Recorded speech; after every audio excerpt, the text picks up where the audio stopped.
Okay, gang, as you can see, this is lesson 50. I had promised to do number 15 for you since very few of you happen to have a compass at home. Even though we made sure everybody has protractors, it was kind of hard to send these in the mail. So we're going to try this. Number 15 on lesson 50 says that you are to make a circle with a radius of 1.5 inches. So the first thing that I'm going to do, guys, is start out by just drawing a nice straight line. You're going to need that anyway.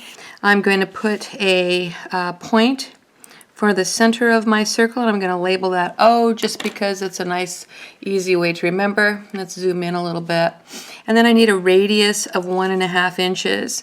So there's a couple ways you can do that. You can do it by just measuring with your protractor, but the other thing that I like to do is just go ahead and measure right on this line 1.5 inches, which is going to come right about here. So I have a permanent, accurate measure. Now make sure your compass is tight. Make sure that everything is tight and that even this hinge up here is tight down here so that your compass isn't going to wee-wah. I'm going to have to zoom out again here. Oops, that's the wrong direction.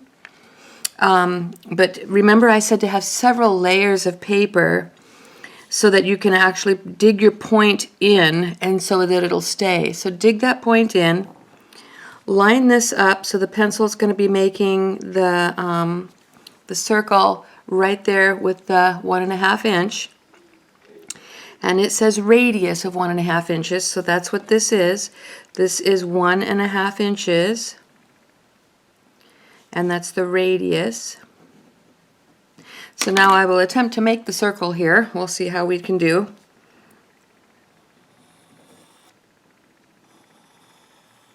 Yeah, a lot of people want to drag them around, you know, lay it down, but just go gently, just make it as it goes. You don't need to force it, but you do want a nice solid circle. And if your compass is tight and if your sharp point is well dug in, you should be able to have a pretty decent circle with a 1.5 inch radius. And if we were to measure, the other side should also be 1.5 inches, and indeed it is. So the first part of this problem, number 15, is to make a circle with a 1.5 inch radius. Then it says use your protractor.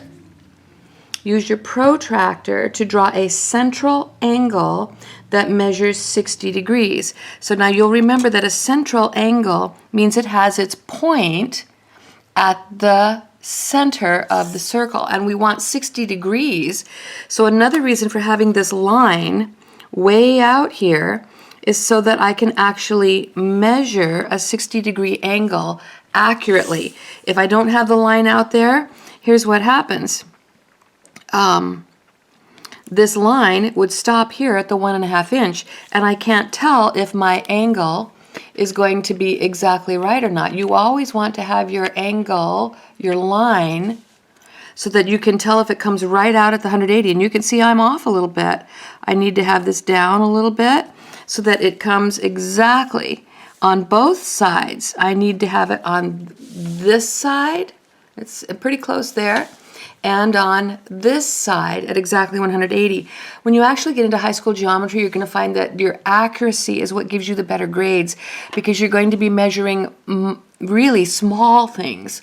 Okay, so let's look for 60 degrees.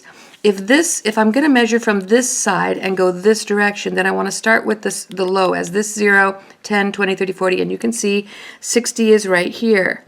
Now on the other side of the compass or protractor, 60 is up here at 120, and that would be our 60-degree angle. My high school algebra teacher always said make sure you have 3 points. So here's a point, this one, and this one. And then we can use our protractor. Shout out to Mr. Williams, by the way. We can use our protractor, oops, zip it out again, to draw that line, making sure we've lined up all 3 points. Now central angle, so starting at the center and going out. And we really only have to go out to the edge of the circle. We can see that our points are lined up out here. All right, there is, and I'm going to label this with 60 degrees. It's a 60-degree central angle. Then it says shade the sector that is formed by that 60-degree angle. So I'm going to pull out some colored pencils and just do a happy little coloring job here. And you can do the same. Choose whatever you want. Hey guys, when you do finish this part of the assignment, if you choose to do this, remember this is part of the assignment that you don't have to do. I'm just strongly recommending that you do it. Go find a lid of a bottle at home, a lid of a can, something in your house that's circular that has, well, let's see, 1.5 and 1.5 would be a 3-inch diameter. Take your protractor and go measure. Find something that's approximately a 3-inch diameter circle that you can trace. Even if you don't have a compass, at least you can trace something. And you can see, maybe, I'll zoom out some more even. This is a fairly, on my piece of notebook paper here, or printer paper, it's a good sized circle. All right, so now you've seen how to do it. I'm no expert by any means, but that was fun, guys. I always enjoy doing this kind of geometry stuff. That's because I had a teacher who made geometry fun. And since this is Teacher Appreciation Week, I just want to say thank you, Mr. Williams, for being such a good example and for being such a fun teacher in Academy and for still being a mentor to me even today. Thank you, Mr. Williams. All right, kids, have a good afternoon. Bye-bye.